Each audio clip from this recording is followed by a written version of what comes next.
各位嘉宾，大家上午好。 Good morning, everyone. So we're gonna start this session. This is high-level dialogue, and this is really high level because we have invited more than 10 representatives from the Chamber of Commerce of the different countries in China, as well as the policymakers from the governmental departments. Again, welcome the dialogue, the Beijing Two Zones Roundtable, leveraging Beijing's Two Zones Policy for international trading service. Today we have invited a few senior Chamber of Commerce chairs and people from different countries. I counted just now more than a dozen. So it's amazing. Later, we would like to invite those people to talk about their opinions, and also we will have invited the senior policymakers beside me, Ms. Liu Meiying, to introduce about the policies about the two zone. 好的，那我们今天的这个。 Thank you very much. And so today this high-level dialogue is about the policies, and the trading services account for at least contributing to 55% of the GDP growth. And right now the world economy has growth is very sluggish, and a lot of measures have been made to attract foreign investment and foreign capital. And in Beijing specifically, we have this two pilot zones development to build the world first class do business environment for the foreign capitals to be settled in here. And also we have the two zone approved by the central government, i.e. the integrated national demonstration zone and the Beijing pilot free trade zone. And we are focusing on sci-tech innovation and opening up of trading services and the innovative development of digital economy. And more than 10 innovative items of the policies have been approved to push forward the momentum of the two zones development. And also in this CIFTIS, it has been mentioned that based on these policies, higher standard has to be formulated. So today's talk is going to interpret the policies, the business environment improvement, development of the two zone of Beijing, as well as the integrated innovations, both for the business environment and the policies and mechanisms, and to give play to the opening up for the two zone development of Beijing to guarantee the participation of foreign companies to legally participate into the development of the two zone and participate into the law and rule making, to alleviate the stresses for the investment in the trading services and to maximize the flexibility of the business environment regulations. So we'd like officially invite Deputy Director of Beijing Pilot Free Trade Zone and Integrated National Development Zone of Opening Up for Services Sector Office of Work Leading Group. Let's do more. Trade zone. Integrated national development zones for opening up the services sector office of work, the leading group, Beijing Municipal Commerce Bureau. Floor is yours, Ms. Liu.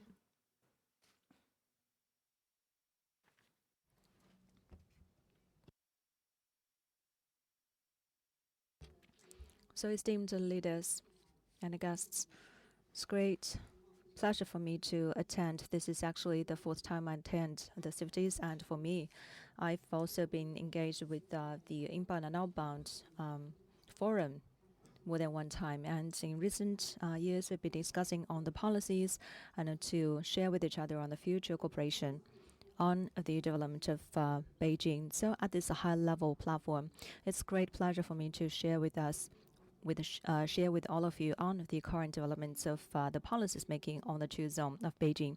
So I'd like to touch upon several bullet points. The first one is about the industrial opening up, because in terms of the industry's development, we've done something to open up, and we have the promulgation of some policies and measures from the government. And the second, I'd like to talk about the factors like the flow of the data and the flow of the capital. So this is the talk at the factor level about the measures and the deployment of the measures for opening up. The third aspect of my presentation is about the talents, the foreign companies or the multinational companies and expats from the multinationals, the range of these expats and foreign companies.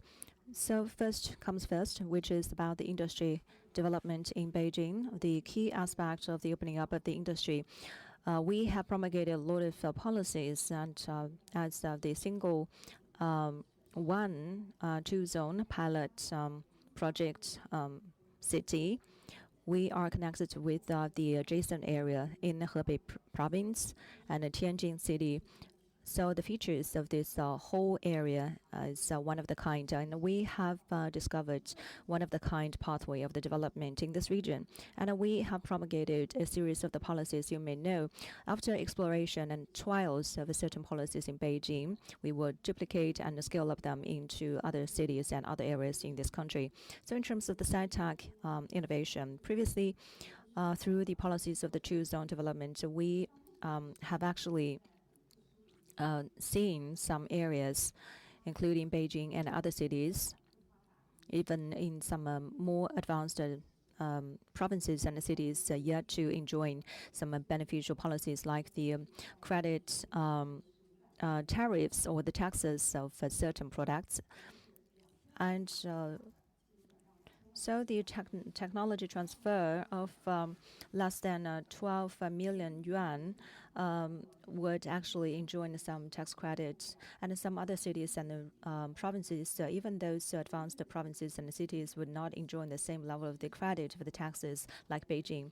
So actually this is the policy which is very pragmatic and which is really reducing the cost of the development of opening up for Beijing. And that is one of the kind policies in China. And that could also, after trials in Beijing, could be replicated in other cities in the future.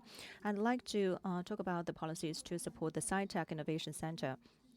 You may know that this policy to support the Sci-Tech Innovation Lab is also very true and very genuine, because the investment and support to this innovation lab or this innovation center, and apart from the favorable policies, the fundings are very sufficient to be given to them, and the ceiling is 50 million. And you can look at this figure from official sources of online. And you can search online for this innovation center and the relevant policy to support this center. And this is for the industry. And the second is about the opening up of the finance. In the previous session, we can see the one-folded page, that is the summary of the policies to support the foreign capital. But that is not a exhausted list. And I think online you can search for it as well. It is very brief. And it is a open end because it is not exhausted, and it's going to have extra policies to be added in. In recent years, in terms of the financial opening up, what can be done and what have been done? Because for the negative list of the foreign capital access, there's nothing left for finance in this regard, because from this negative list, there's no items for financial opening up. And in Beijing, we try our best to open up for the foreign financial institutions. So the so-called market access has to be genuinely done pragmatically and down to earth. And we have to see the participation of the financial institutions of other countries to QDLP, and also the funding of RMB. Like in June, the State Council has announced the policies to support the pilot zone and the free trade zone with the good conditions to attract the financial fundings with the opening up of the institutions. And it has been specially mentioned that some policies for financial opening up will be promulgated. I'd like to give you some examples. In this policy, apart from the specific sectors, the new financial services allowed by for the China's financial resources could be open for foreign financial resources and services as well. So, except for some very influential or critical area, it will be the equal market access to both the domestic financial institutions and international financial institutions. And we, of course, will have some first trial in a limited area and then duplicate and replicate it to the larger scale. And that is the very big step forward for the financial opening up. And the second example is that it is allowing the individual corporates to buy the inbound financial services from overseas. And the previous item is the access perspective for the capital or foreign capital flow into China. And this line is allowing Chinese entities to buy financial services overseas. So we have both going in and going global. And the third one is about the pharmaceuticals and the medical care, which is also an important track of the opening up. And there are a lot of companies in the medical care and the pharmaceuticals, and many of them have joint ventures with overseas counterparts as well.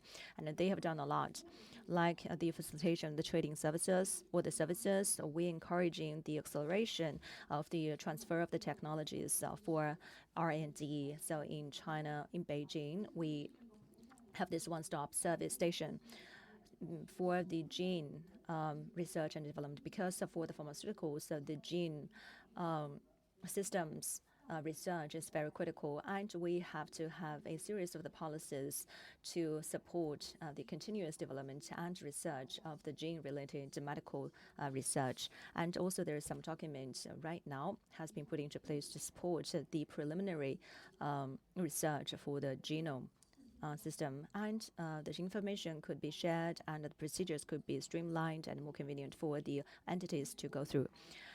At the same time, we have set up the innovative or innovation center for IT, and one of the biggest features of Beijing is that we are very close to the land ministries to consult with them, to communicate with them very directly. So this is the merits that we enjoy. And we have set up 2 pharmaceutical innovation stations, both in Yizhuang district and Daxing district, from the north all the way to the south. And the teams are distributed in these 2 centers to have the services delivered to the corporates and enterprises in Sino or in sci-tech innovations in a clustered manner. At the same time, we also support the research and development cooperation in genome research, as well as the stem cells. We are always optimize the policies on the transfer of the findings of the research and development in a manner based on questions and issues. Most of the examples are the request from the big multinationals to us, like for the R&D import whitelist for the international multinationals in pharmaceutical research, because there are a lot of products like the solvents and also many devices and some supplies that they are not involving the pharmaceuticals or drugs, but when they get into China, they have to provide a certain documents for approval for clearance from the customs. So it is very inconvenient for them to be imported into China to reach China. So the white list is very necessary to include these supplies. And when they are imported and reach China's border, they don't have to supply or provide this kind of document for clearance, because that would consume a lot of time. And these whitelists are all covering the enterprises from overseas, including the enterprises from Hong Kong, Macau, and Taiwan.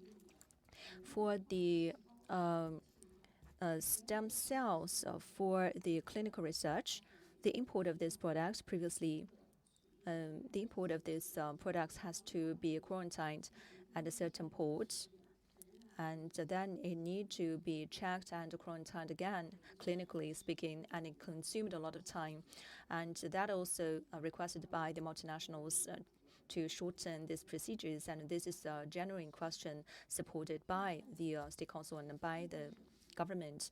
The one-stop clearance would allow this imported products to get in without any other extra procedures to go through. And also both in China and other areas of China, and they can directly get into China and test it in the laboratories across the whole country. So that is very positive measures to support these multinationals in the medical care and pharmaceuticals. The third one is the opening up of trading services. One of the best merits of China is that we have specialized venues like in Chaoyang. We have a lot of specialized organizations for venues and conferences and events. Especially we have a lot of organizations that specialized in the consulting resources like patent.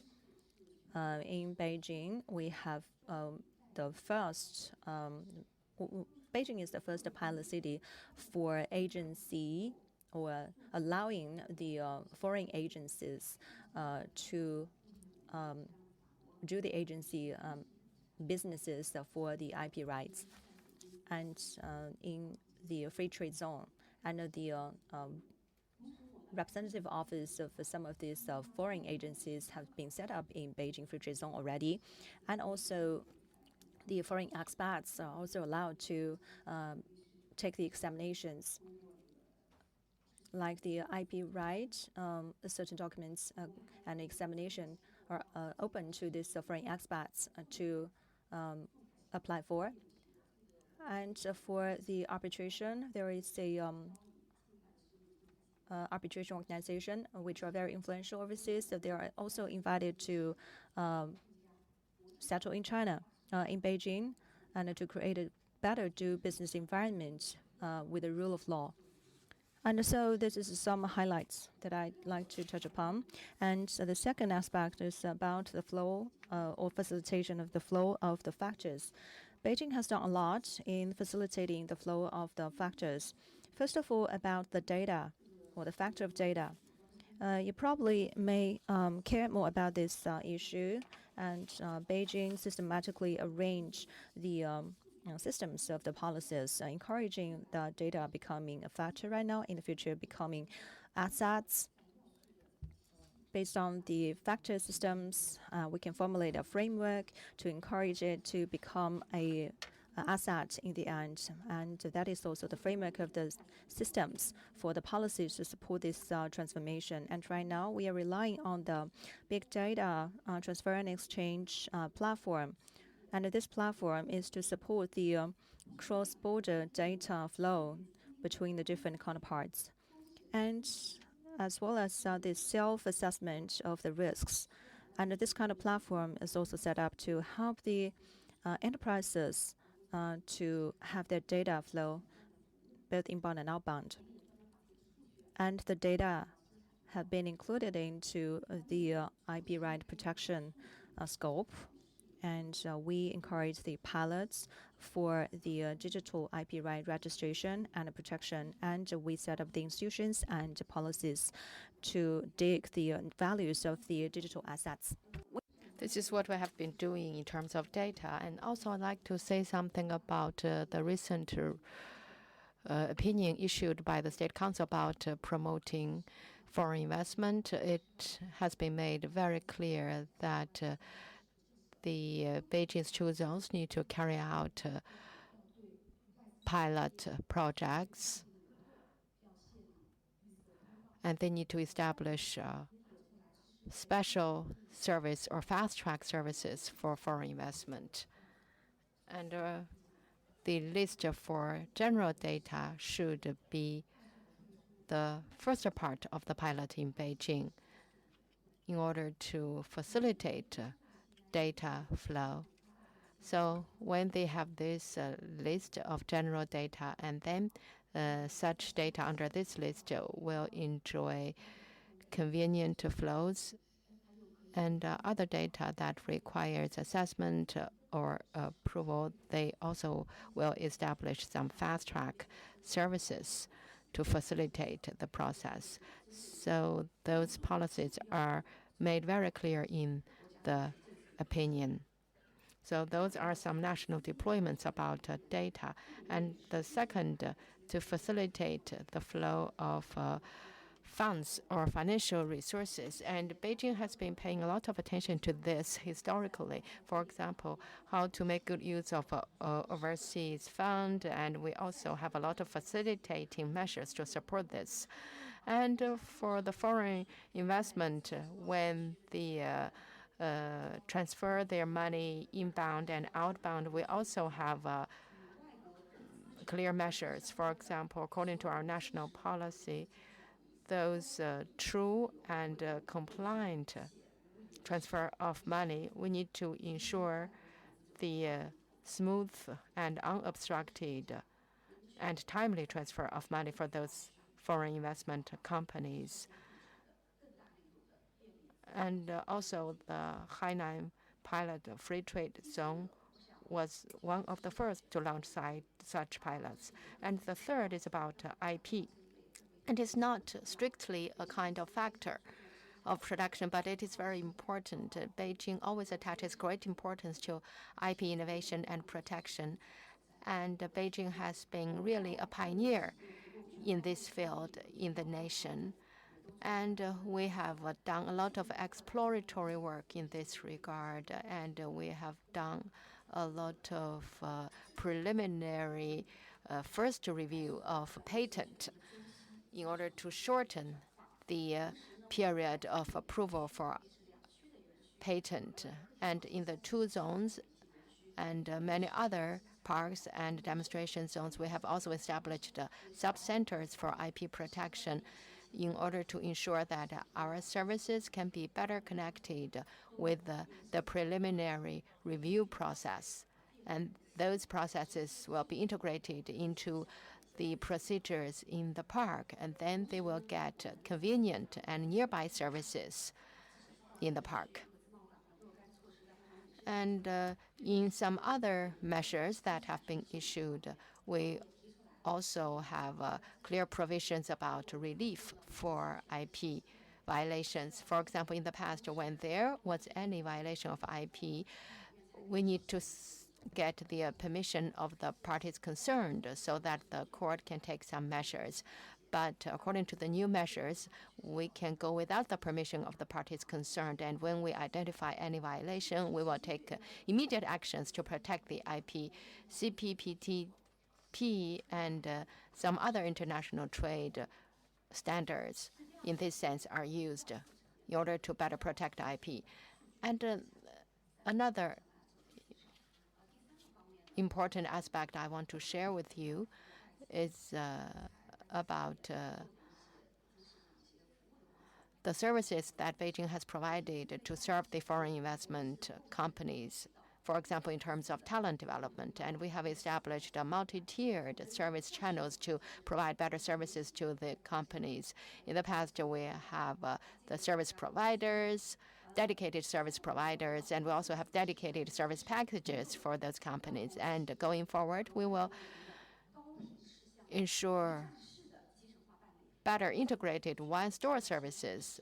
And the Services Bureau are taking the lead in helping the foreign invested companies throughout the whole process, for example, establishing their bank accounts or registering for their companies.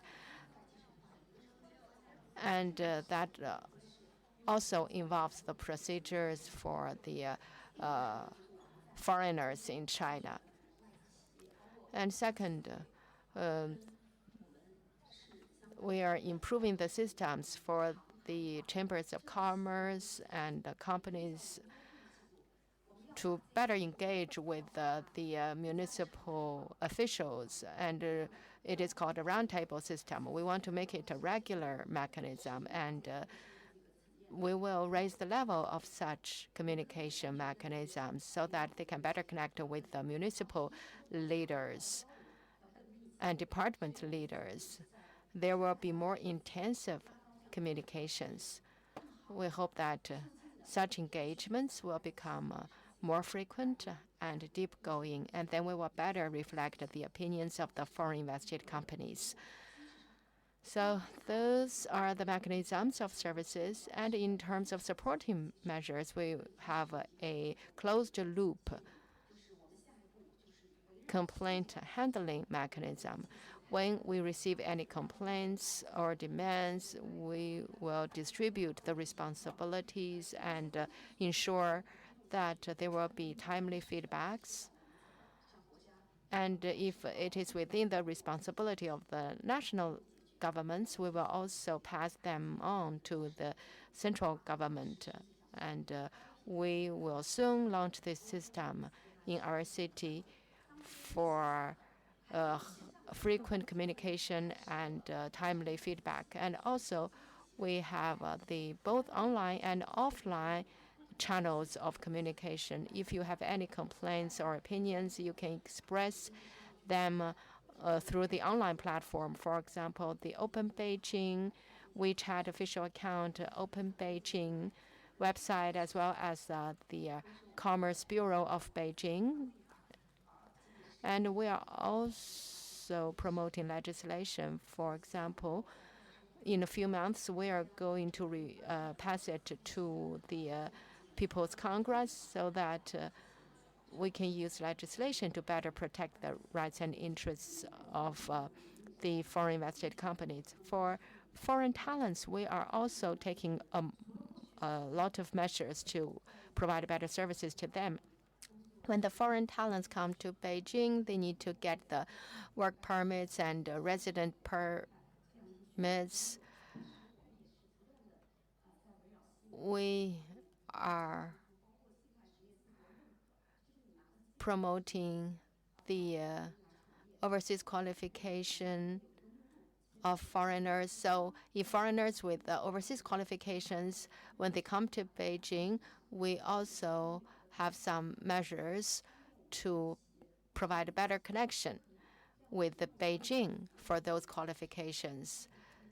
So when the companies employ such overseas qualified foreign talents, they can just search on the online platform for the authenticity of such qualifications. We also have other convenient policies, which forms a package of services to facilitate the procedures for foreign talents. And also for green cards, we will promote the application of green cards. For example, in the past, many people complained that the use of green cards was not very convenient, and now the Beijing Entry and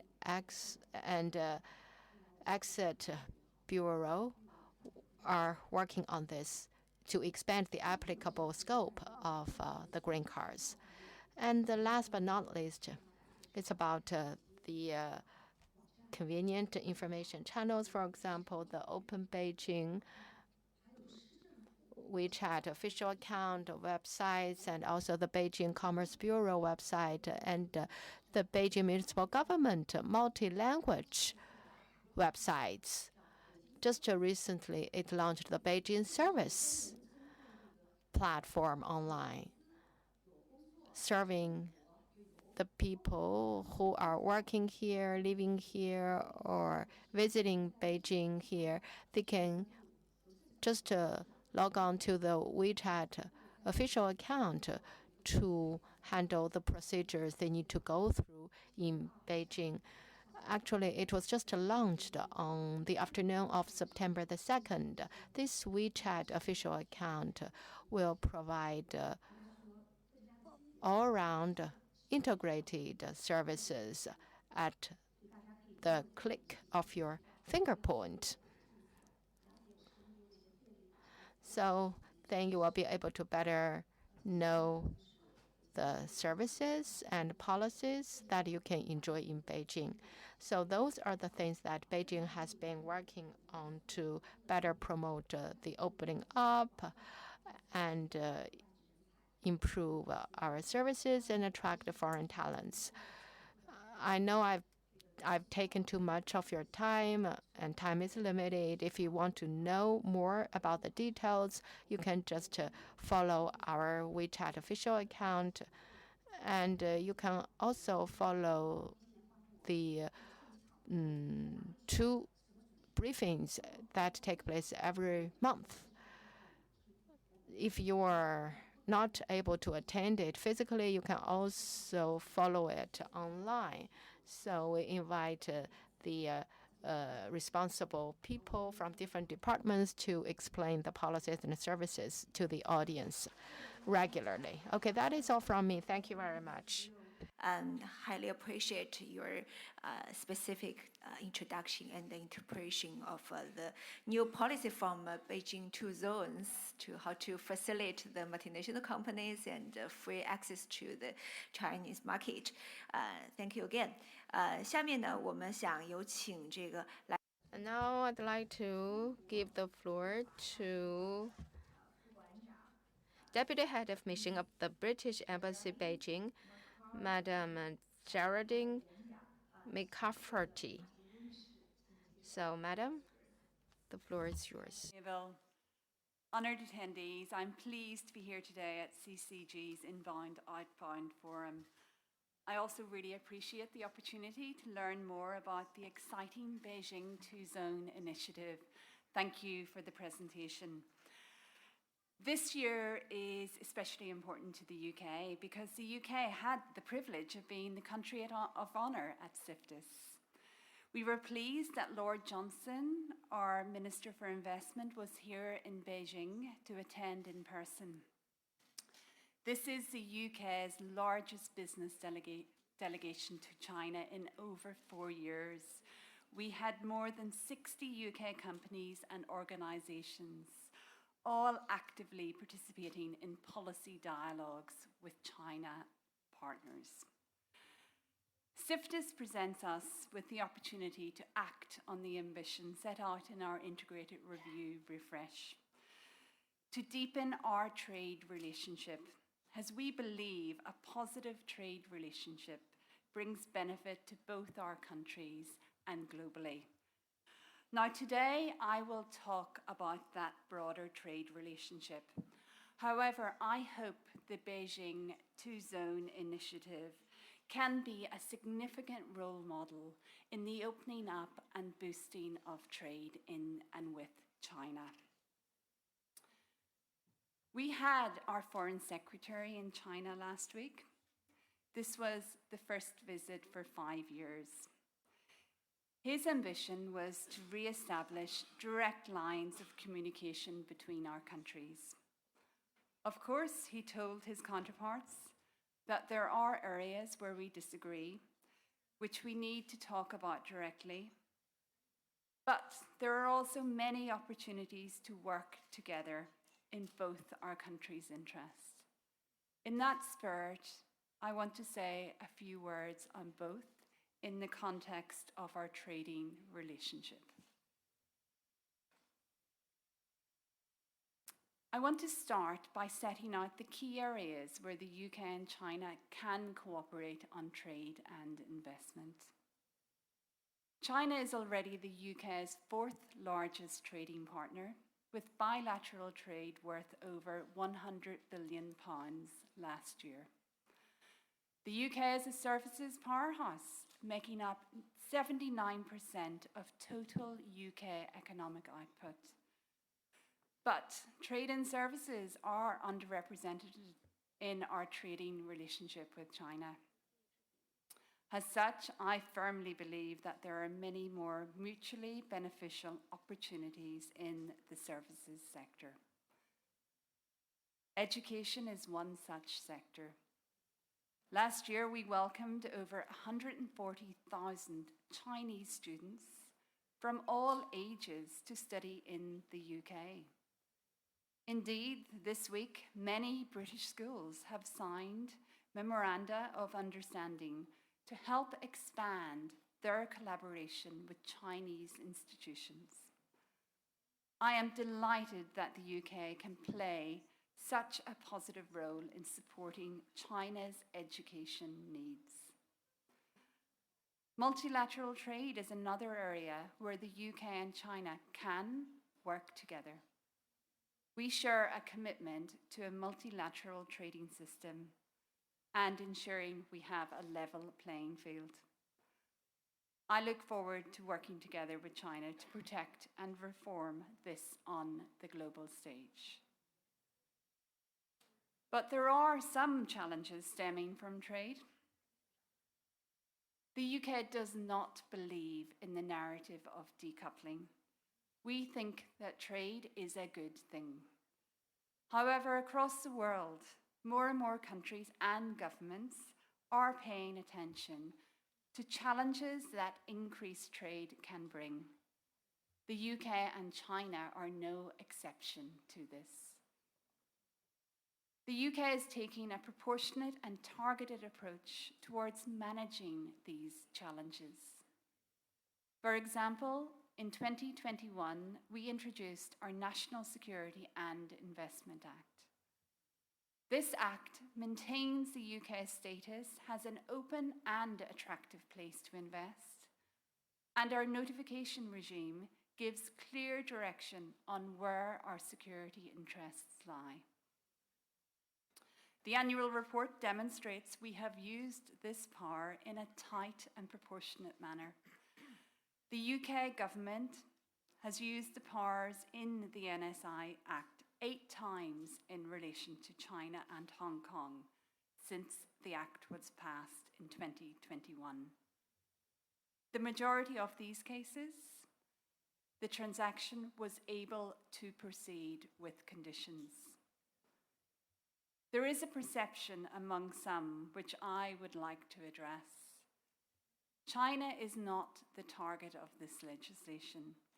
It applies equally regardless of the country of origin of the investor involved.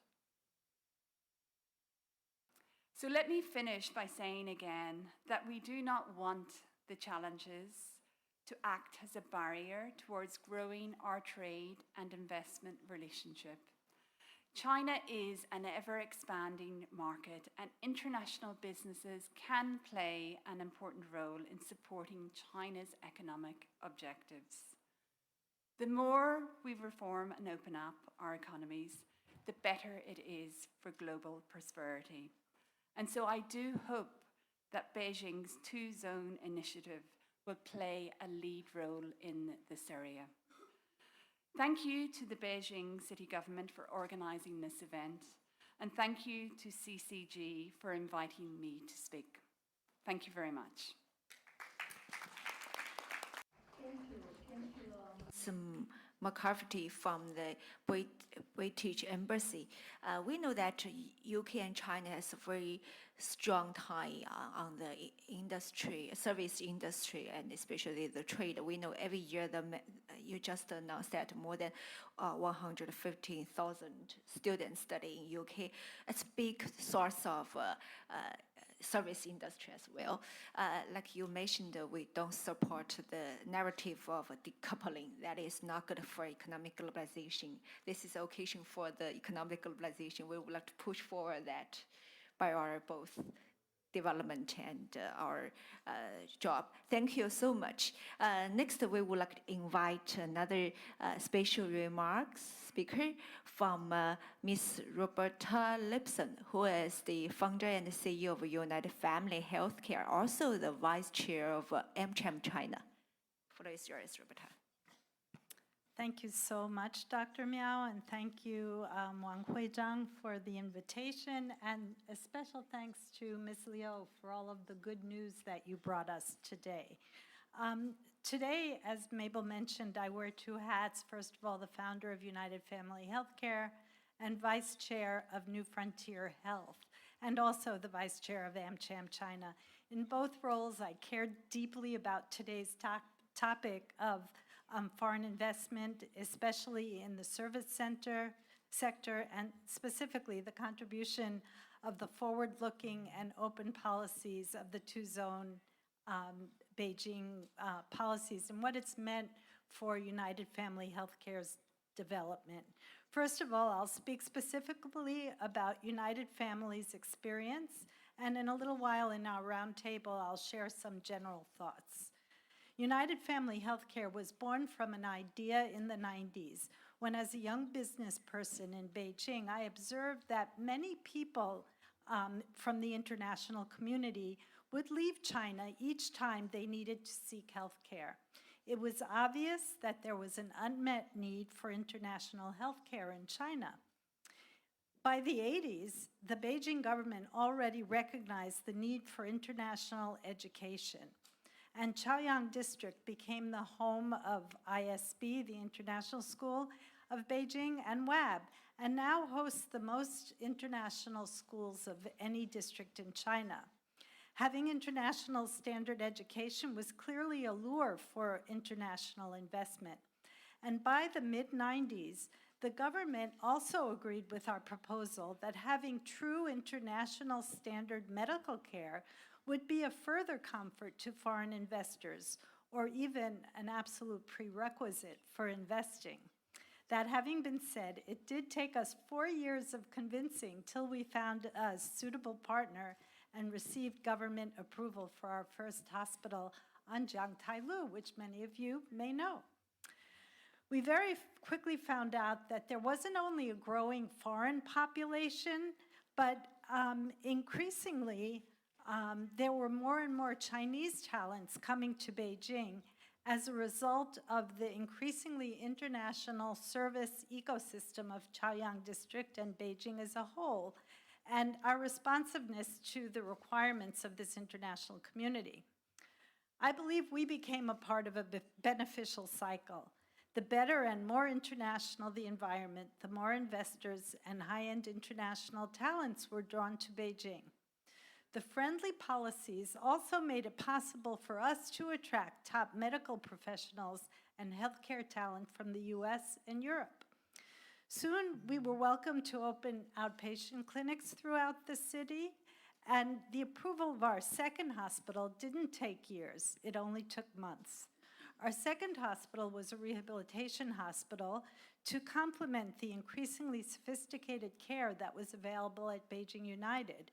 Without the proper rehab, no matter how good the acute care is, complete recovery wouldn't be possible. Soon other cities came knocking at our door, a bit jealous of Beijing United's success, but more importantly, the success of Beijing in attracting foreign investment. Soon we built our first satellite hospital in Tianjin, and then followed in Shanghai, Guangzhou, Qingdao, and Shenzhen, each time subsequently building larger and more sophisticated facilities. Now we have 11 brick-and-mortar hospitals, over 20 outpatient standalone clinics, and services in the facilities of many multinational corporate offices and factories, as well as most international schools and the largest amusement parks. All of these facilities have been pretty successful, but also helped to draw international investment to their cities. However, none more successful than our Beijing ecosystem, where we have in the last 3 years, yes, even during COVID, been able to open a newly built women's and children's specialty hospital, and also we're in the process of transforming a hospital facility we purchased downtown into a United Family brand specialty surgery hospital. It's because of the support we've gotten from the government that we've had the confidence to continue to invest in Beijing. Policies have increasingly facilitated the importation of both international and domestic top talent, but also allowed us to import the latest medical technologies for our patients. Most recently, the friendly policies of the two zones have brought us not only further confidence, but also actual benefits. Just this year, we received 2 new licenses through the accelerated two-zone policies. One is for an internet hospital to better serve our patients in Beijing. Previously, we did our online services from an internet hospital licensed in Qingdao. But now, we can get over the challenge of importing pharmaceuticals from Qingdao, and we can directly deliver pharmaceuticals to our patients' homes here in Beijing. Secondly, we were allowed to locate our health insurance brokerage business in the district, further conveniencing our patients and allowing us to offer an even fuller range of services. The provision of high-end healthcare requires a sophisticated ecosystem, giving care from preventative services to acute care services to rehab and in the proper environment, both online or in the neighborhood clinic or in a hospital or at home. It also requires the smooth interface and alignment of incentives between patients, payers, and providers, as well as providers and the government. As a result of the confidence we have in the future of Beijing, we're now working on our biggest project yet, which will not only include world-class clinical care in a level 3 hospital, but also allow us to train the next generation of clinicians and deliver the latest technologies to our patients through clinical trials and translational research programs. We envision this as a carbon-neutral project reflecting the values of the city. That's not to say that there aren't challenges or areas that need addressing in the policy environment. I'll share thoughts on that during the roundtable. Thank you for allowing me to share our experience. Thank you, Roberta. Thank you. Let's move to the second part of the session about the floor intervention. Just I mentioned we have invited more than a dozen distinguished speakers from more than a dozen countries represented, like different countries, Chamber of Commerce and the Organization of Trade for International Community. So let's first invite the representative from JETRO, Mr. Osomo, the Director General for Beijing Office and Chief Representative for Northeast Asia, the Japan External Trade Organization. We call it JETRO, well-known one. So Flores, as the time is limited, may I suggest that every speaker limit your speech in less than 3 minutes. Sorry for that. First one is your. Good morning, distinguished guests. Thank you to Mr. Wang and CCG for this opportunity to join in an important discussion. So JETRO is a government-related organization with mission to promote global trade and investment, and I'm actually also vice chair of Chamber of Commerce of Japanese industry in Japan, in China. I would focus my comments on what can be done better. I first thank explanation on the two-zone initiative, and we also appreciate the 24 points issued by the State Council, which is very, very encouraging if implemented very judiciously and in a timely manner. We look forward to the details of the implementation. I would focus on what can be done better. So the Japanese Chamber of Commerce in China publishes an annual white paper, which was published in June, and this focuses on 3+3 points. One, fair competition in various areas, including government procurement, including, for example, in medical equipment, standards, intellectual property, among others. Second is market openness. And third is the importance of transparency and facilitation. Changes in regulations may be necessary to respond to changing global and technological environment, but the implementation regulations need to be very clear and announced sufficiently in advance so that the private sector can suggest changes and also meet regulatory requirements. On specific issues, I will not go into details, but the data regulations, visa requirements, and tax-related issues are 3 issues that are highlighted. I would note that in terms of tax-related issues, this has been resolved, which is very also encouraging as, from our point of view. I wanted also to touch on one issue which was highlighted in one of the meetings between Chinese authorities and foreign companies. This is the reduced interaction between China and other countries. This is partly due to COVID, but the other regulations also are important. Reduced number of travelers and expats, both business and tourists, have given rise to an increasing gap in perception towards each other, and this is not very good. New regulations whose interpretation is unclear also kind of further deepens the negative effect of this issue. And so there may be a need on both sides to work on this issue. I think the roundtable idea is very encouraging, and we hope we can have discussions, roundtable and otherwise. Finally, JETRO has participated in CIFTIS since 2012, 11 times. This year we have a Japan pavilion with 34 companies with the theme of integration of online and offline services. Panasonic and a number of other Japanese companies also have exhibits and are participating in the exhibition, and hope everybody can take a look. We thank you for the opportunity again. Thank you. Thank you. Thank you. Fast track of your speech. Thank you again. Next, let's move to invite Ms. Rex Chen, who is the CEO Austrian China from Australia. Thank you very much, Mabel. 谢谢给我排名。 Thank you giving me this opportunity. And you know, I'm the first one on the list because of my name. I know that I have only 3 minutes, and I'm managing my time. I'm monitoring it. Just now, Mr. Osamu and also the preceding speakers, for example, Vice Minister Yi, made very good important points. And when Mr. Yi was speaking, and my colleague beside me was taking notes, and I said that actually Mr. Yi just covered everything we want to say. I think in improving environment, climate, I think we have a lot of details to do.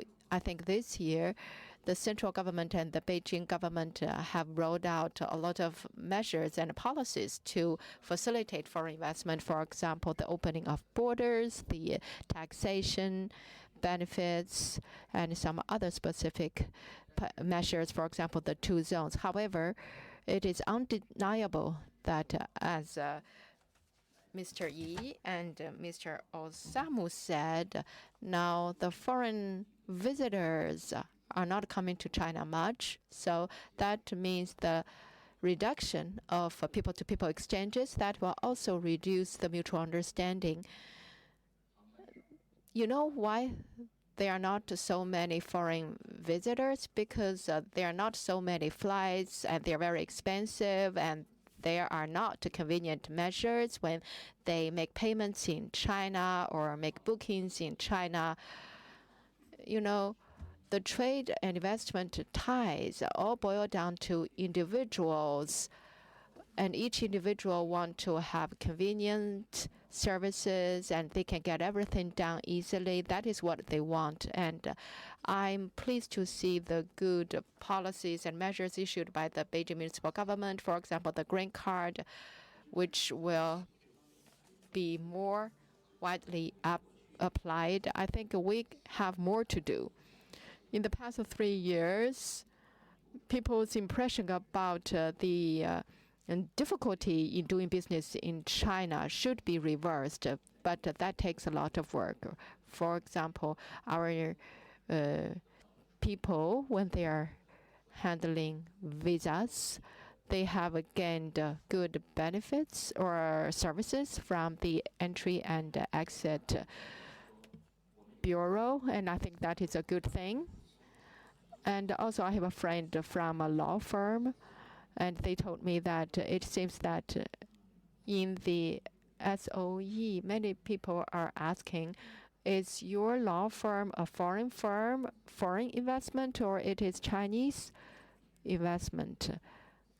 Actually, there is no law banning the use of foreign invested law firm, but you know, many people are expressing the worries. That means that it is not easy for them to get a business. Probably they realize that when the SOEs want to go global, if they do not use the foreign invested law firms, do they have any other options to choose from? Actually, it means that it is more difficult for the foreign invested law firms to do business in China. That is not easy for the Chinese companies to go global, or vice versa too. So we are pleased to see more encouraging policies in China. We also hope to see more facilitating measures so that when the foreign investors are doing business in China, they will have an easier time. Who is the Secretary General, European Union Chamber of Commerce in China? Thanks, Mabel, and thanks to the organizers for the event. Very much appreciated the comments from Osamu and Rex, which very much apply to my organization. I won't repeat them. I'll try to complement them. Today's focus is on the service industry, and nothing's more important to people in the service industry than access to information and access to people. Some of the comments I have is something that the Beijing government may not be able to do much about, but some of them are. So let me start with the more general things about access to information.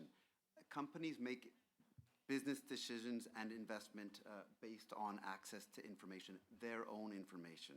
So an announcement earlier this month from the NEA about restricting access and making energy information confidential certainly undermines the 24 points where China expressed its interest to create further opening up. Companies need to have access to information. They also need to be able to rely on service providers. It's one thing for the Chinese government or the Beijing government to say all of these statements, but they will make their decisions based on their own due diligence. But being able to access and use consulting companies has become increasingly challenging in China. Many of these companies don't want to provide services. Many of them are being asked, as Rex said, about their national affiliation. And some of them are also very deeply concerned about the national security measures in statements that have come out in recent months.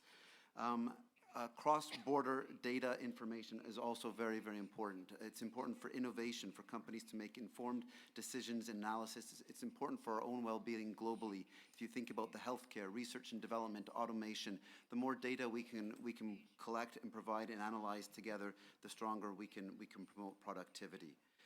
That's perhaps issues for the central government. But what can I say for the Beijing government? Let me talk about people. The flow of people. Again, a lot of flights, a lot of decrease in foreigners, but I want to talk about Chinese nationals. They are the backbone of all of our organizations here. They are the ones that are allowing us to be successful, but it's not easy to find the talent that we are looking for here often, particularly for talent to flow into Beijing. Beijing is one of the most restrictive areas in order to be able to hire people to work.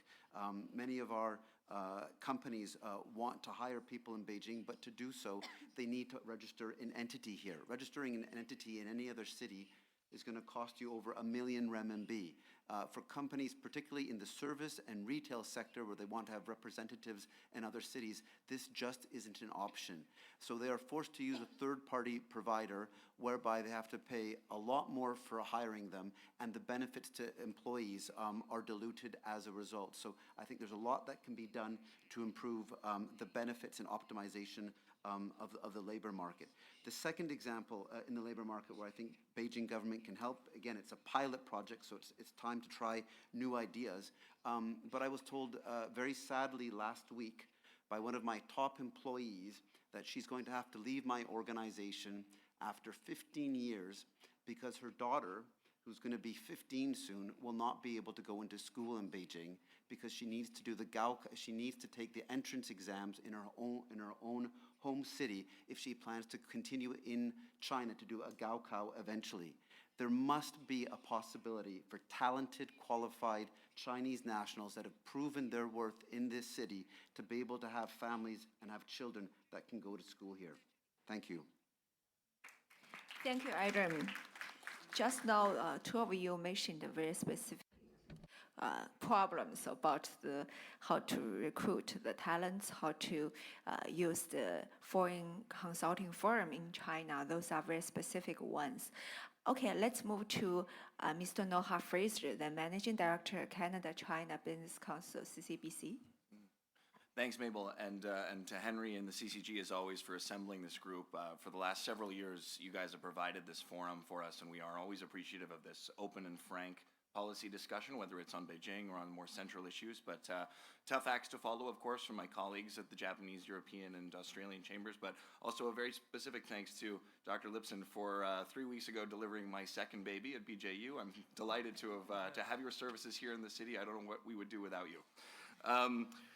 From the Canadian perspective, Canada's economic relationship with China has been steadily evolving. Our trade history predominantly lies in the mining and metals and hewers of wood and drawers of water areas. We have pivoted very much towards services, and today the major Canadian institutions like financial, tech, and educational organizations are central players for us in Beijing and beyond. For instance, the Bank of Montreal has enjoyed a 200-year business relationship with China. Our sovereign wealth fund is a significant investor in Chinese banks and tech firms, and companies like Manulife Financial have over 100,000 representatives across the country selling Canadian insurance products. Moreover, educational exchanges are growing. Chinese students today make up the largest foreign cohorts at major universities like the University of Toronto and British Columbia, and actually dozens of other Canadian schools. Clearly, the Canadian services sector is deeply invested in the mutual success of our economies. However, our firms here, especially those that I've mentioned and those committed to growing the services economy, are experiencing more challenges than ever. To cultivate renewed confidence in foreign investment, we'd like to propose several somewhat specific areas for policy development, I believe which are universally beneficial, not of course just to Canadian firms, but to those around the table as well, which I believe are also complementary to the 24 points that the State Council laid out earlier in the summer. Number one, globalizing Beijing. I think we can all point to recent experiences in travel, but you know, Beijing has now hosted 2 Olympic Games, the only city to have ever done so, both winter and summer. And it should stand as a global city. It should feel welcoming and accessible to newcomers, akin to other global hubs like London or Singapore. And policies are easily accessible transit visas that were mentioned earlier. The availability even of local SIM cards upon arrival would make a huge difference in smooth travel for executives. Conversely, recent removal of English names from subway stations is a counterintuitive move that doesn't really affect anyone locally, but makes it much more difficult for non-Mandarin speakers to access public transit. Internet accessibility. We all have this issue today in Beijing and in China beyond, but a limited yet targeted easing of internet restrictions for particularly certain international applications, even if it was in business districts or in specific hotels, for example, on a temporary basis would greatly enhance the experience of foreign executives, allowing better integration with global teams, global offices, and beyond. Finally, we've talked a lot about tax and financial incentives over the last several years. While the extension of the IIT benefits for expats is certainly commendable, we're all thrilled about it, it should certainly be a permanent feature to allow for long-term business planning.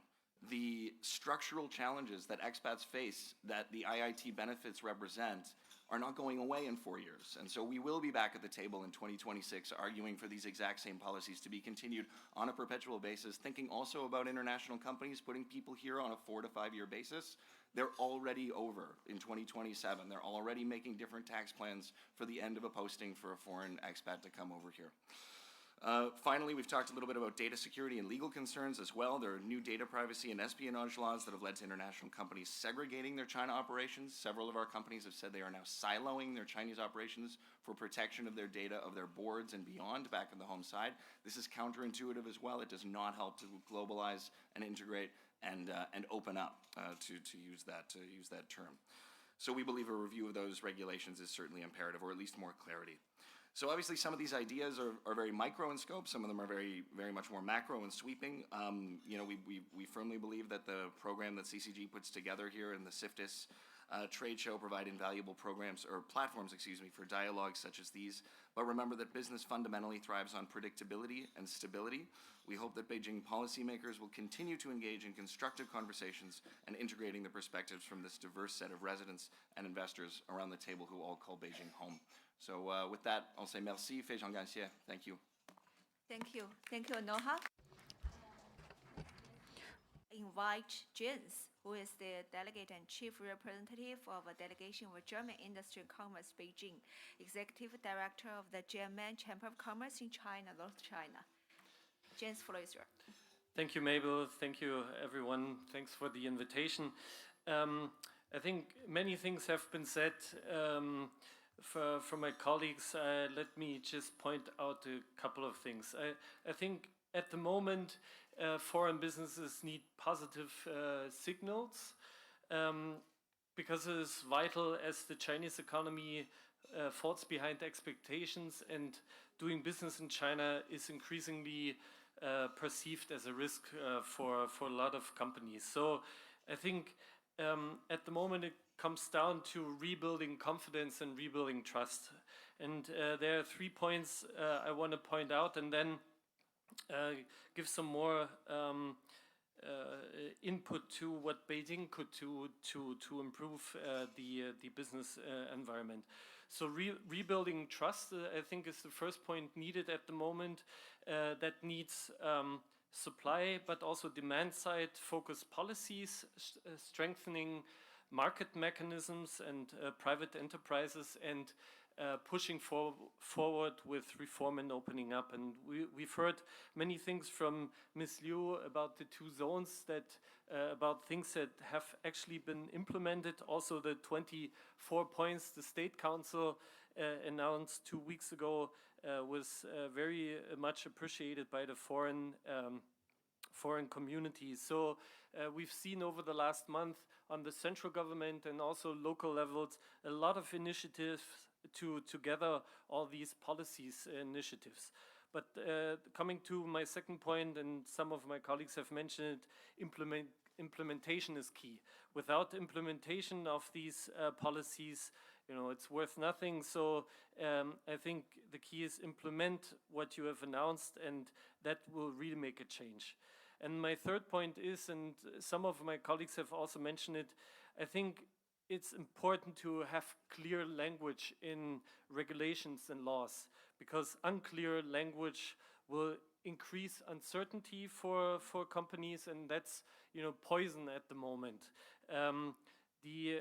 Because China is really in some countries, the perspective has moved from China being a growth country to a risk country, and in order to avoid that, we need a very clear language and laws and regulations.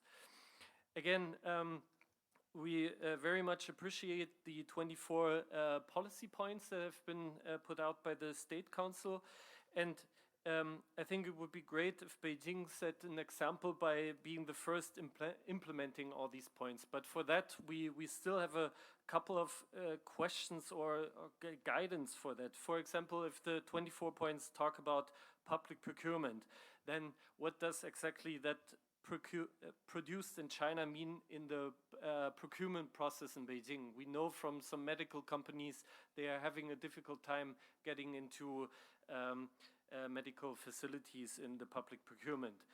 Cross-border data transfer, a couple of colleagues have mentioned it. The State Council announced green channel function. How could that work in Beijing? Beijing should clarify the criteria of how companies can apply for these green channels as soon as possible. Then attracting talents. The nationwide IIT policy that has just been announced is very much welcome. Beijing could look into it more deeply, maybe looking also at the greater Bay Area that experiments with IIT reforms and refunds a little more, even to attract talents. And as my colleagues said, making foreigners more welcome by changing, making it more easy for payments, registrations, hotels, etc. I think it's essential. Then last 2 points, green technology and decarbonization will be a huge topic for cooperation with foreign partners, especially it's high on the agenda with Germany. It'd be great if Beijing put out the specific plans on what is planned there and how German and other foreign companies could participate. And then my last point, the 24 measures mentioned opening up in crucial areas such as telecommunication, public procurement, and medical care and pharmaceuticals. And this would be perfect if Beijing could serve as the first comprehensive pilot zone for these opening up areas. As I said at the beginning, I think positive signals are needed very much, especially by implementing what have been announced to rebuild trust with the foreign business community, but also the local business community. Thank you very much. Thank you, James. Next, we would like to invite Tom, the president of Benelux Chamber of Commerce in China. It means you represented at least 3 countries, I guess. So, floor is yours. Thank you, Mabel and CCG, for the kind invitation for the Benelux Chamber to share some thoughts. Actually, I will go into my points directly because, as Mabel indicated, we have 3 countries to represent, so the 3 minutes of speaking time might be quite of a challenge, seeing we have different perspectives from the Dutch, Belgium, and Luxembourg side. I was very glad to hear that my colleagues from the other chambers have actually already addressed similar concerns and points. So which means that I can reduce my list of 6 major concerns to 3 major concerns, since I don't want to repeat and sound like a broken record, as indeed many concerns of the Benelux community are equal to those of the European, Japanese, Canadian, and Australian communities and other chambers alike. First of all, we would like to say that we really welcome all the recent improvements in the policy recently. As Mr. Liu has explained to her in the presentation, we are very glad that we see both on the national level and also on the local level, we see genuine improvements, which we really welcome.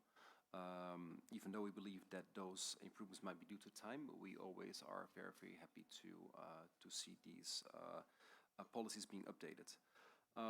But of course, we are always looking for other areas of improvement, and I'm using one of my feedback points as a result of the Sino Benelux Business Survey, which is an annual survey conducted by the Benelux Chamber of Commerce in China among our 3 chapters in Beijing, Shanghai, and in the south of China among our members, and also non-member companies that are from Belgium, the Netherlands, and Luxembourg are allowed to fill in the survey.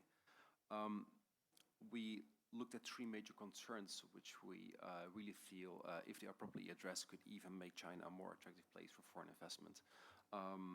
And the first point is policy for SMEs, for small and medium-sized enterprises. Representing a Chamber of Commerce of which approximately 80% of its membership base are small and medium-sized enterprises, this is a very valid point for us. While companies or SMEs are looking to expand in other jurisdictions in China or are looking to open a Chinese market, they feel there might be very much incentives for bigger companies. However, we do see not enough specific points that are addressing the attractiveness of the Chinese or Beijing market for SMEs. Why do we feel this is very important? Though we understand that from the government perspective, a focus on larger enterprise that generate tax income is a very genuine strategy. However, we also get feedback from our large company members that the SMEs, large enterprises, are an ecosystem that work with each other.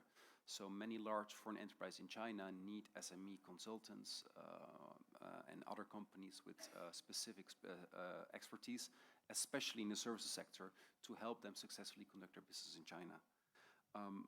My second point would be creating convenience for the individual.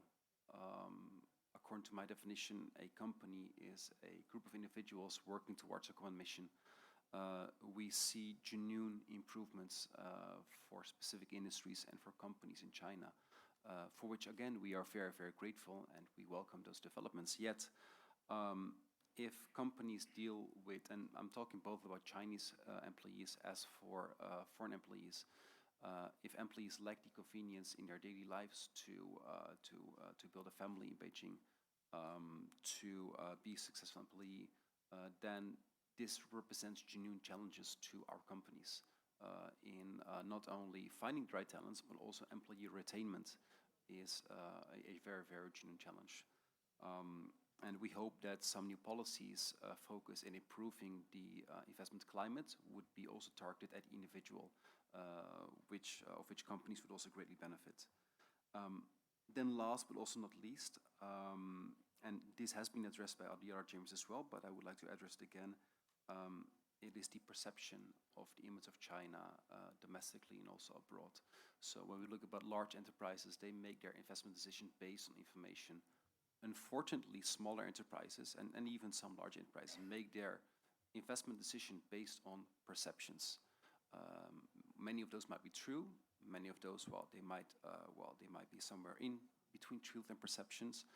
Yet this, we cannot deny that investment decisions are based upon this. And as policymakers and also as foreign community in China, we have the joint responsibility to work on this. And we should all work a lot harder on this, because right now, At least for the Benelux, we see it is possible for companies to come to China again. We are very glad that the global COVID crisis is behind us. Things are possible again. Yet we don't see the investments flooding into China as of January of this year, as we genuinely would have hoped. This is something which policy wigs are hoping. It's something which is central and Beijing governments are hoping for. It is something which is essential for the survival of a chamber of commerce. So when it comes to this, we're all on the same side. And I really hope that making it easier for foreign individuals to live in China, to work in China. I'm even talking about students. Me personally, I came to China as a student as early as 2009.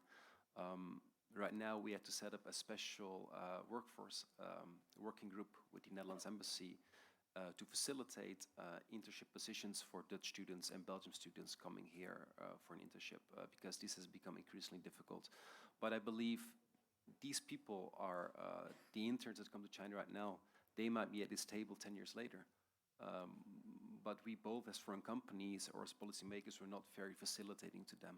And they are the future ambassadors of a more balanced conversation between China and the world. I hope we can all find solutions to facilitate that a bit better. Thank you very much. Thank you, Tom. 下面我们有请 Next, I'd like to invite Mr. Jin Xu, President of China International Trade Association. So we know that Mr. Jin is very experienced regarding the research and the decision-making on trade, international trade, and he used to be the Director General of the relevant department and also an ambassador of the Chamber of Commerce of China to other countries. So Trade Association. Mr. Jin has rich experience in as the international trade policymaker. Also, used to be the minister of senior diplomat in U.S. on the international trade. Floor is yours. 非常感谢主持人。 thank you very much. I'd like to give thanks to CCG giving this opportunity to me to have the dialogue face-to-face with all of us, to candidly discuss with each other on the viewpoints. And I personally mentioned by Mabel that I was working in the embassies from China to other countries in UK and the US for some time, and I used to be working for the Department of Asia-Pacific region and North America in Ministry of Foreign Affairs, and I've been engaged on the dialogue between China and other investors from overseas, and to the investors a lot of viewpoints on China, and some of the congressmen from other countries, and they biggest issue on their lips is PRC, and it's always China, China, nothing but China. And there is two extremes according to their talks, and one extreme is that a lot of miracles created by China. The other extreme is the disagreement or the different viewpoints on China's policies and on China's governance. And in recent years and in recent days, we have held the Chinese returnees conference, and even the senior leaders of China attend that meeting. And for those who have spent decades of years living overseas, so when they returned, they feel very passionate about China. Immediately, they feel very passionate about the current development of China, and also they contribute a lot of ideas to China's future development and policy making. So I feel that at today's forum, I think we have a lot to talk about, which are common to us. And today we are also focused on PRC. It's not actually specific to PRC itself. Rather, we are talking about the PRC-related risks and confidence. And just now, we have all been quite specific to these problems, and they are practical, and those recommendations are very important.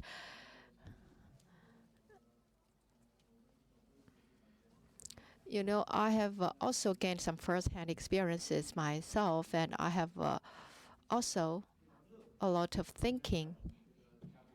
And just now, Madam Liu gave us a lot of good news, which was quite encouraging. And just now, the speakers gave some suggestions which were either direct or indirect, anyway, they are all to the point. I think in sum, I think to put them together, first it is about market access. And we welcome the foreign investors to make investment in Beijing. And second, complicated administrative procedures. So it's about the policy. It's also about the implementation. And third, IP protection. When I was posted overseas, our priority was to attract foreign investment to China.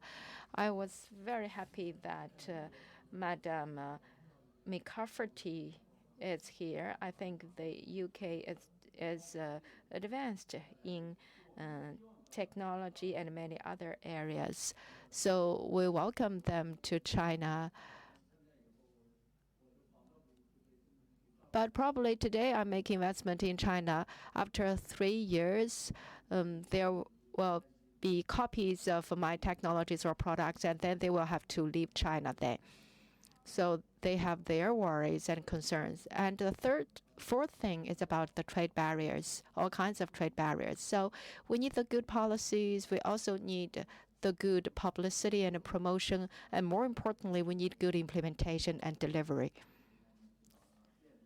And just now, Mr. Chen also talked about convenience, facilitation, comfort services, and green cars, and also some other speakers talked about policy, governance, which need to be improved. And there are many other things we need to work on to make improvements, and we should treat foreign investors and domestic companies as equals. We need to convenience their life and work in China. And a lot of big companies say that when we take one step, we need to think about the coming 3 steps going forward. That is also true for the Chinese companies. So I think it is all about business confidence. So I think today the CCG is organizing this forum, which is very, very relevant. And Madam Lipson is a good friend to me for 20 years. And you know, when I save enough money, I will go to your hospital. I know you have the best environment, and I know a lot of friends who are receiving treatment in your hospital. You have very good environment, and you do not charge unreasonably. You charge quite reasonably, actually. So when I save enough money, I will also go to your hospital to receive your services. So I think a lot of the foregoing speakers have made wonderful recommendations, and Mr. Osamu from Japan also made this important point of communication, which is quite important for us. Only with enough communication can we better understand each other and solve the key challenges together. So we do hope that today we can really take down all those challenges that have been reflected, and we can pass them on to the relevant departments so that they will finally be solved. Okay, thank you very much. That is all I want to say. I mentioned President has rich experience in overseas in different countries, look after the international trade and cooperation. So what he mentioned, maybe as the Chinese side already write down and remember what our international members mentioned. I think how to promote and improve the policy itself, and how to apply that is a very important one as well. Implementation itself is another issue, not just the policy, how to implement it as well. It's also an issue.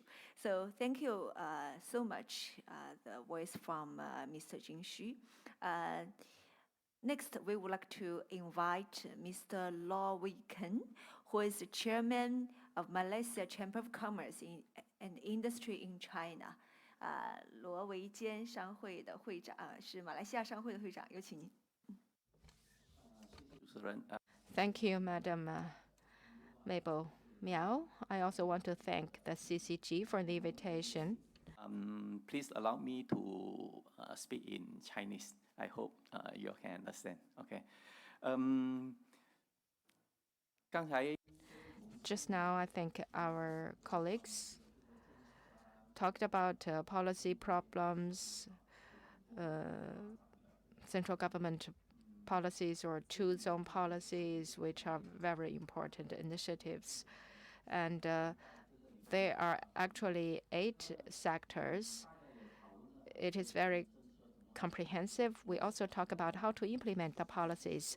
However, because time is limited, I will just focus on talent. Because to me, all the policies, the implementation of the policies in this big country takes a lot of work.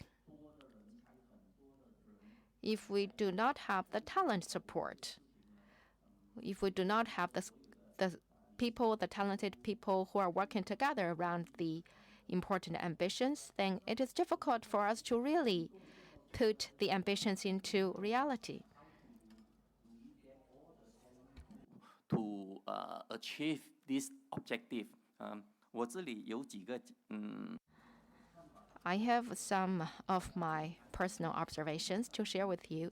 In terms of talent, I think we have 2 channels. First, we can train them domestically. For example, the government can develop long-term plans to develop the talents. That takes a generation or even several generations to cultivate a lot of talented people, and then we will need to retain the talents well. We need to prevent the loss of talents to other countries. In addition to the domestic efforts to foster talents, we can adopt another way, that is to attract the talents from other countries. For example, talent attraction from other countries or foreign investment attraction. How to retain the talents in China so that they will be mobilized to support China's development. I think we can do 3 things. First, we need a good platform. These talents need to stay in China, whether they're domestic talents or foreign talents. They need this platform to achieve their ambitions and their individual or personal goals. That takes a lot. Probably they engage in research or innovation. Then do they really have this platform to do it, to achieve their goals? And is it easy for them to go global, to better exchange with the rest of the world and then come back to China again? Is there any convenient channel for them to go abroad and then come back to China? And second, when these talents are cultivated in China, usually it started at a young age all the way to the stage when they get old. And do we really provide the all-life support for those talents to stay in China, even when they have children? And we can provide good support for them to retain their families here in China. And also another important thing is about the ecosystem. That covers a lot, including their daily life, their communication with their friends.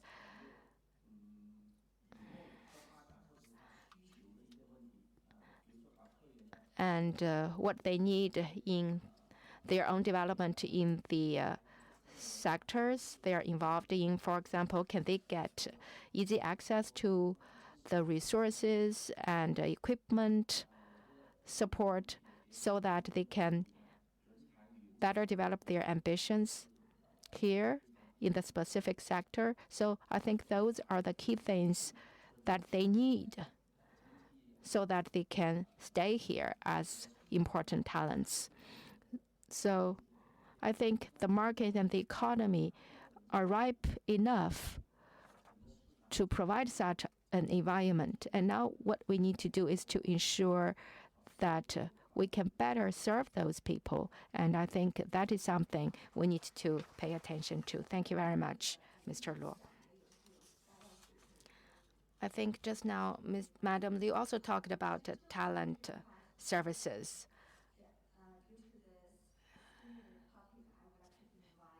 Dr. Danny Simon. Dan Simon is the president of Alliance of Global Talent Organizations, AGTO, which is initiated by CCG and different international organizations. Itself also an international organization look after the talent mobility globally. So I would like to invite Danny Simon. Danny is also a foreign talents in China. He used to be the executive vice chancellor of Kunshan Duke University and a lot of universities vice chancellor. So floor is yours, Dennis. Thank you.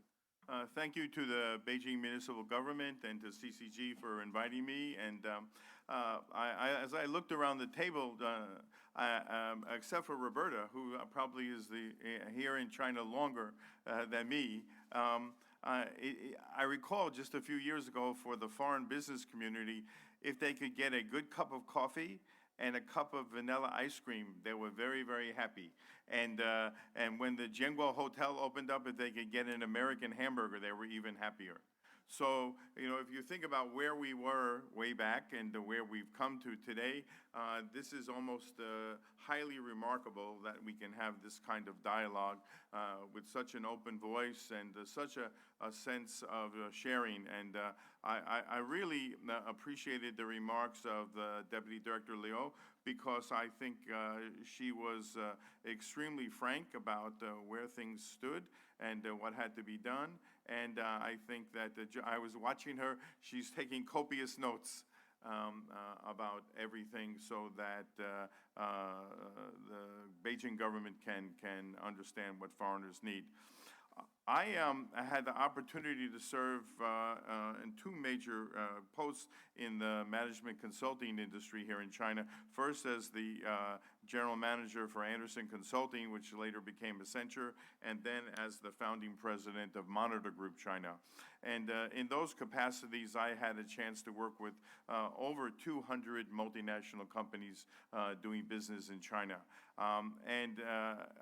From that experience and from my own experience recently, as Mabel said, at Duke Kunshan, I've come up with sort of, and listening to the remarks today, there are four things that I'd like to point out, particularly as the Beijing government considers how it's going to move forward with implementing not only the 24 points by the State Council, but also by the two-zone policies.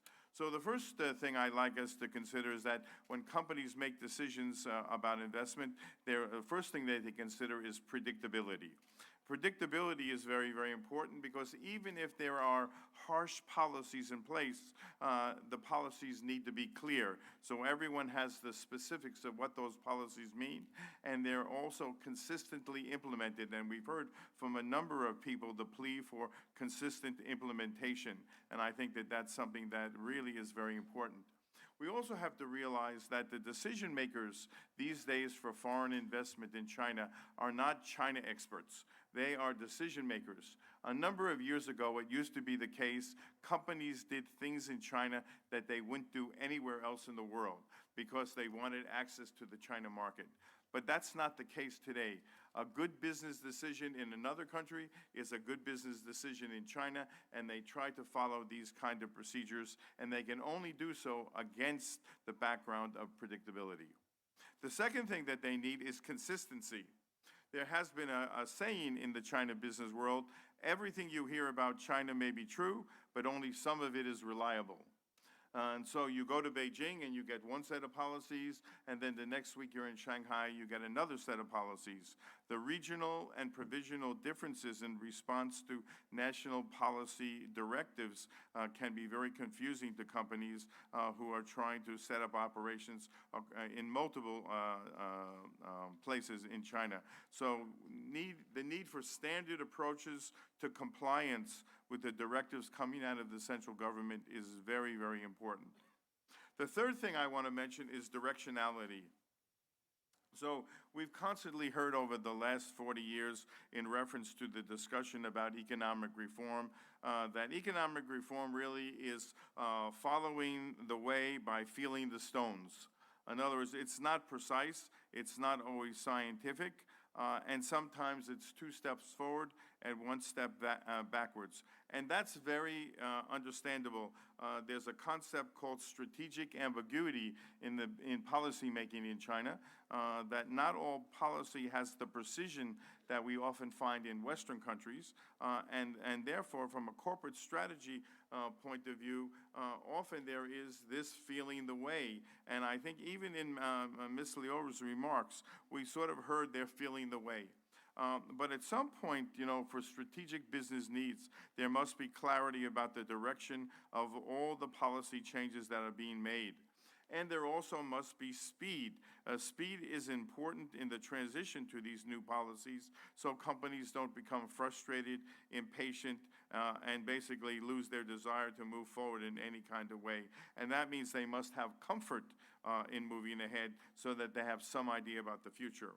Finally, we heard from Mr. Jin Shu, and I'll just emphasize confidence. Confidence is really, really important. In China, this has to do really with the merging of economic and commercial factors with the political situation, and more recently with national security imperatives and economic imperatives, which are causing some difficulties. And we heard about the example about promoting investment and yet controlling data. And so these are issues. Of course, we must all recognize that China is not like the US or the UK or other countries in which many, many viewpoints get put out on the table and discussed and publicly articulated. But to really come out at the end of the day with investors who are willing to put their money on the ground here, there must be confidence about the staying power of these policies. And again, in the context of these other things, predictability, consistency, and directionality.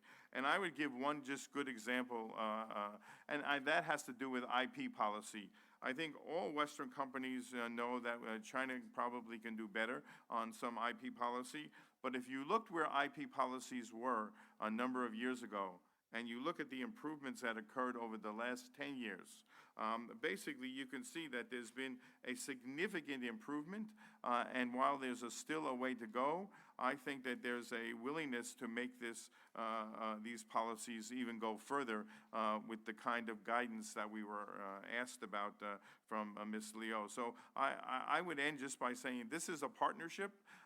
It's a partnership in which it's not China versus the foreign companies. It's a partnership in which China must work together with the foreign companies. And I'm hopeful that they'll find a path forward. And I'll stop there. Thank you. Thank you, Dennis. And last but not least, let's move to Ms. Richard Chen, who is the Managing Director at Beijing China. Thank you. Thank you, Mabel, and thank you, CCG, for inviting Beijing to participate in today's roundtable discussion. I, of course, echo a lot of what's been said so far. It's always quite difficult being one of the last people to speak in these events to make sure I don't repeat all the points raised. So please bear with me before everyone heads off to lunch. So to begin with, I'd like to highlight the prevailing sentiment among foreign businesses operating in China, which for the British Chamber, it has been encapsulated in our latest position paper as conditional optimism. Despite the challenges posed by the slower economic growth and global uncertainties, there's a palpable sense of encouragement and promise. We're witnessing gradual resurgence and confidence as Beijing springs back to life, and international travel, both for leisure and for business, is slowly but surely returning. However, it's crucial to emphasize that this optimism comes with a condition. It relies on the government's ability to translate promises into concrete actions and create a stable, a certain, and open business environment. Last week has been a very busy week for UK-China relations. As our Deputy Ambassador has mentioned earlier, we saw the UK Foreign Secretary James Cleverly's visit to Beijing. We saw the first ministerial engagement from the UK for CIFTIS since the pandemic, and especially with the UK being the country of honor for CIFTIS this year. This demonstrates the resumption of high-level engagement, a move warmly welcomed by our members at the Chamber. This renewed engagement reflects our belief that a positive change can occur when governments actively collaborate with each other and with the private sector, moving the dial of the wait-and-see approach that foreign businesses, in particular our members, have had so far this year. Turning our attention to Beijing's Two Zones Policy, thank you so much to Liu Zhuren for introducing the key policies supporting foreign businesses and also expats. We've observed notable progress. Several multinational companies have expanded their operations and invested significantly in research and development here.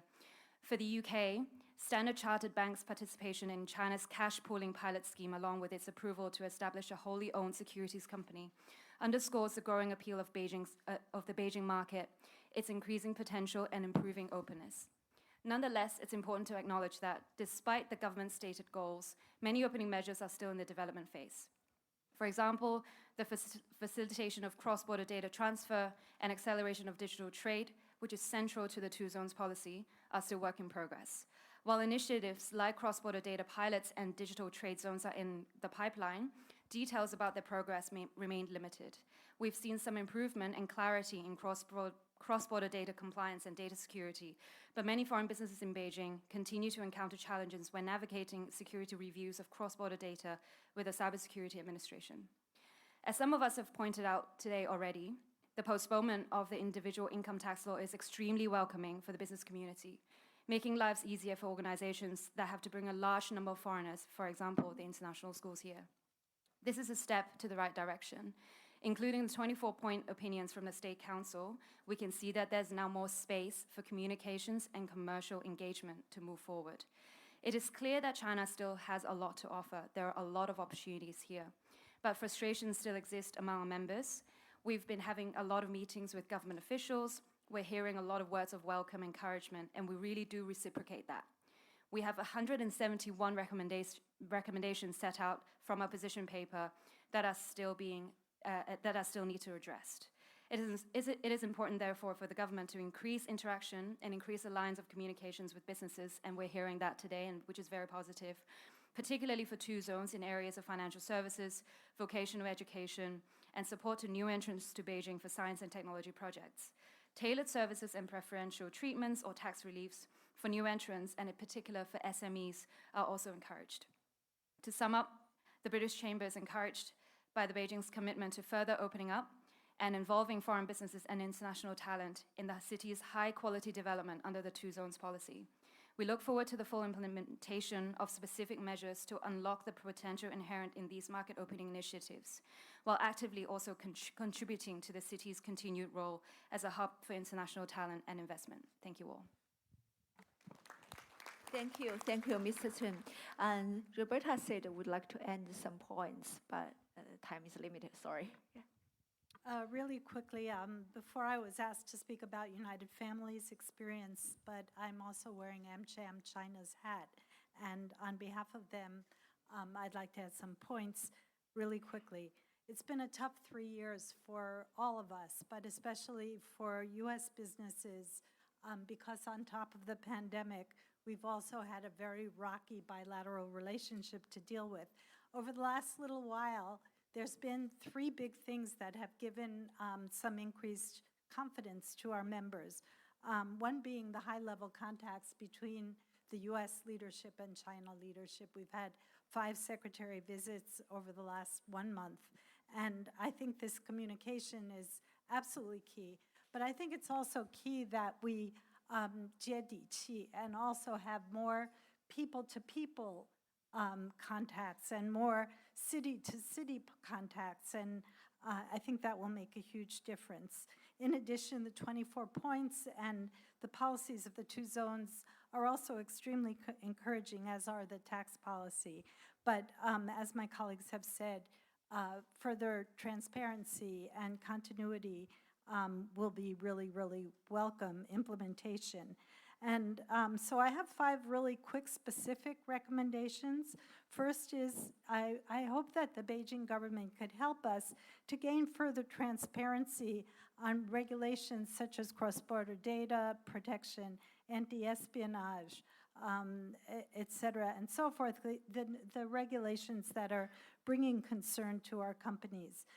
Secondly, there still remain certain industries on the negative list that we would love to see perhaps liberalization in Beijing, including healthcare.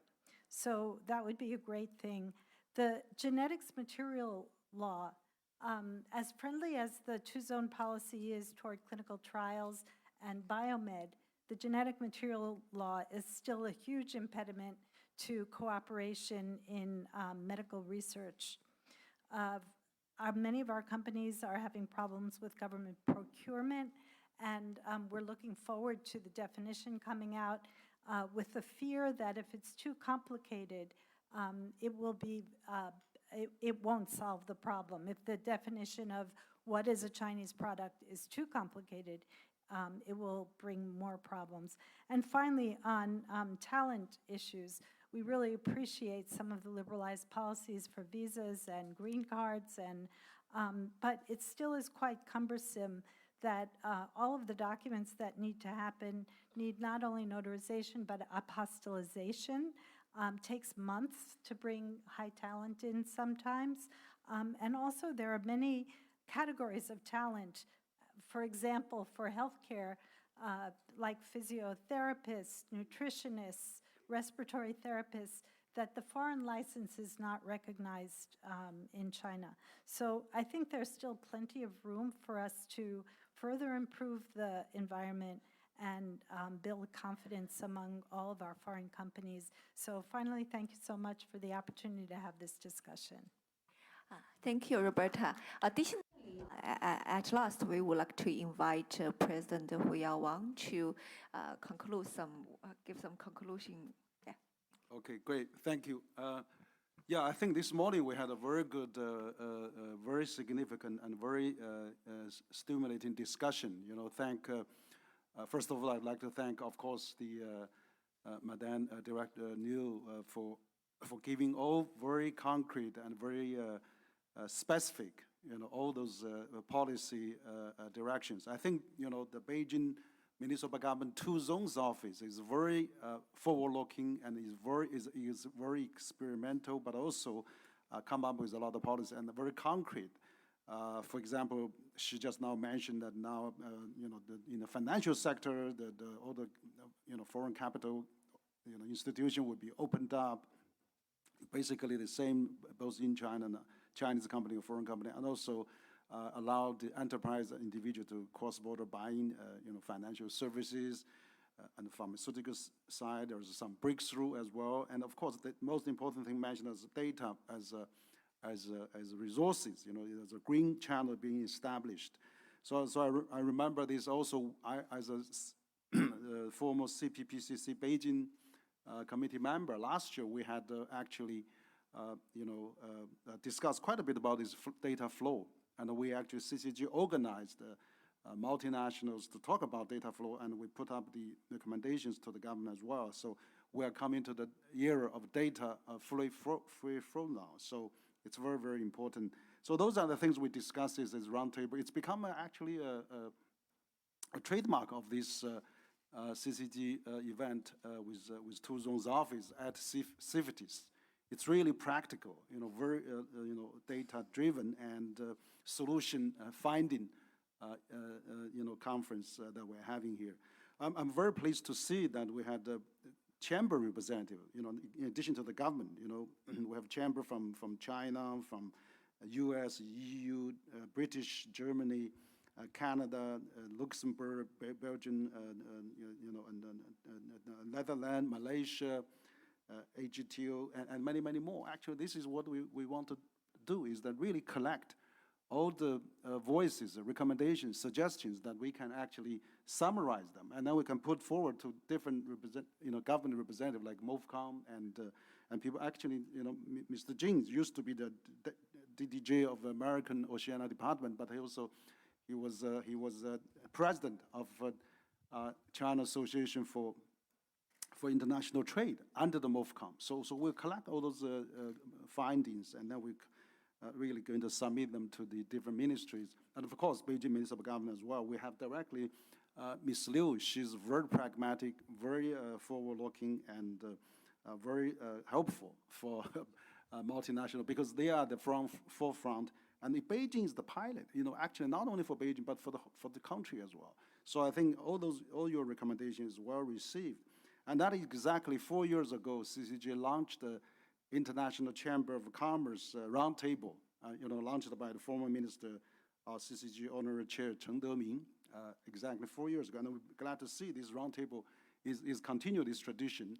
And that's where we want to get all the different chambers' voice and want to make up all the analysis from the CCG and want to recommend to the government, so that we also see the State Council 24 new points, which is very, very timely, but then we need to really implement that and really amplify that. So I think all your wisdom and all your insights are so helpful, and this is a great example of how government and business and the policies think tanks can evolve together and make things happen in China and in Beijing. So on behalf of CCG, I would like to thank all of you again very much, and we look forward to further discussion. We have another still very rich discussion, in the afternoon, and we thank you all very much.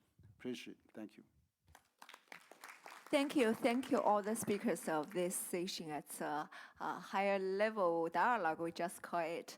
And thank you all the representatives, and thanks Ms. Liu from Beijing Municipal Government. I think this is the best occasion to improve the economic globalization. We still believe that as a CCG member, we believe that the globalization is still moving forward by different ways, especially how to boost the confidence is crucial. Like just Mr. Jing mentioned, the price, risks, and the confidence. But the final one is confidence, how to boost it. I think the engagement dialogue is very, very important. Thank you all the speakers and audience.